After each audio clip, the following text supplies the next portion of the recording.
जिल्ह्यातल्या जनतेनं कौल आम्हाला दिलेला आहे। आत्तासुद्धा मी तुम्हाला जाहीररित्या सांगतो की 13च्या 13 नगरपालिका पंचायतीमध्ये महायुतीचेच नगराध्यक्ष होतील आणि महायुतीचीच मेजॉरिटी असेल। काँग्रेसचे कुठं निवडून येतील असं मला वाटत नाही। अगदी नगण्य निवडून येण्याचं काही कारणही नाही, कारण अनेक वर्ष ते सत्तेमध्ये होते।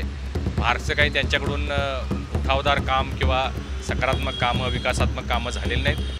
महाराष्ट्रात जवळजवळ 8, 9, 10 वर्षानंतर स्थानिक स्वराज्य संस्थांच्या निवडणुका आता लागलेल्या आहेत आणि यामध्ये आता पहिल्या टप्प्यामध्ये सर्व नगरपालिका, नगरपरिषद, नगरपंचायत यांच्या निवडणुका आता प्रोग्राम डिक्लेअर झालेला आहे। 2 तारखेला मतदान आहे, 3ला निकाल आहे, 17 तारखेपर्यंत अर्ज भरायचे आहेत, 25 तारखेला माघारी घ्यायचे आहेत। आता बरेच वर्षानं निवडणुका होत असल्यामुळं इच्छुकांची संख्या खूप मोठ्या प्रमाणात वाढलेली आहे। पक्षही आता पूर्वीपेक्षा जास्त पक्ष झालेले आहेत, म्हणजे ऑप्शन्स लोकांच्याकडे खूप आहेत आणि त्यामुळं चुरसही जास्त आहे। यावेळच्या ज्या निवडणुका आहेत त्या आम्ही वरिष्ठांच्या निर्देशानुसार महाराष्ट्रात महायुती म्हणून जास्तीत जास्त ठिकाणी लढवण्याचा आमचा मानस आहे। कोल्हापूर जिल्हाही त्याला अपवाद नाही आहे। कोल्हापूर जिल्ह्यामध्ये 13 नगरपालिका, नगरपंचायतीच्या निवडणुका होत आहेत। यामध्ये जवळजवळ सर्वच ठिकाणी आम्ही महायुती म्हणून लढतो आहे। काही ठिकाणी आम्ही वैयक्तिक भारतीय जनता पार्टी म्हणून सुद्धा 2 ठिकाणी आमचं लढण्याचा प्रयत्न सुरू आहे। अन्य ठिकाणी महायुती म्हणून आम्ही काही ठिकाणी महायुतीच्या घटकातले नगराध्यक्ष, काही ठिकाणी आमचे नगराध्यक्ष, अशा 8 ठिकाणी आम्ही थेट भाजपशी निगडीत असणारे उमेदवार आम्ही उभा करत आहोत।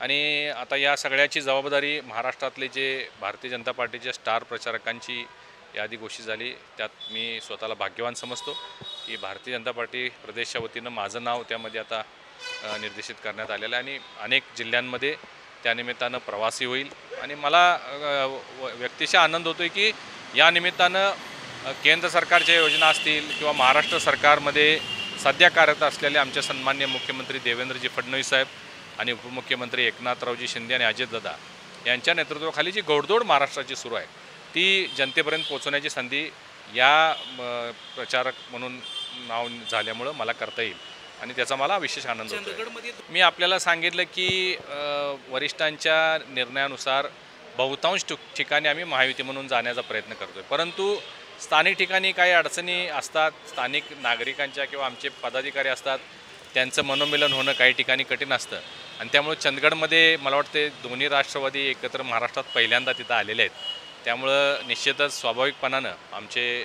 भारतीय जनता पार्टीचे आमचे तिथले असणारे आमदार शिवाजीराव पाटील हे थोडेसे नाराज झालेले आहेत, परंतु आम्ही तिथं आता चांगल्या पद्धतीची बांधणी करून चंदगडमध्ये आमचाच नगराध्यक्ष होईल आणि आमचं संपूर्ण पॅनल निवडून येईल याचा मला विश्वास आहे। कोल्हापूर महापालिकेच्या निवडणुका अजून घोषित व्हायच्या आहेत, परंतु 35 जागा ह्या आमच्या मूळच्या आहेत। 35 गेल्यावेळी आपण बघितलं तर 34 जागा आमच्या निवडून आलेल्या होत्या, त्या होत्याच आमच्यासोबत।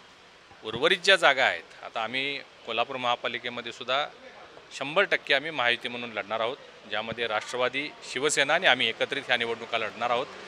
आता पूर्वीच्या ज्या आमच्या जागा होत्या त्याच्या व्यतिरिक्त काँग्रेसचे जे 29 नगरसेवक निवडून आले होते त्या जागांमध्ये वाटणी होईल।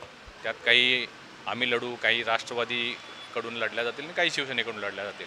तर 35 हा आमचा बेसिक आकडा आहे, परंतु तो 40 ते 45पर्यंत लढवण्याचा आमचा प्रयत्न असणार आहे। या सगळ्या बाबी आता एकदा प्रोग्राम डिक्लेअर झाला की राष्ट्रवादीचे, शिवसेनेचे नेते आणि आम्ही सगळे बसून आम्ही त्या बाबत निर्णय घेऊ।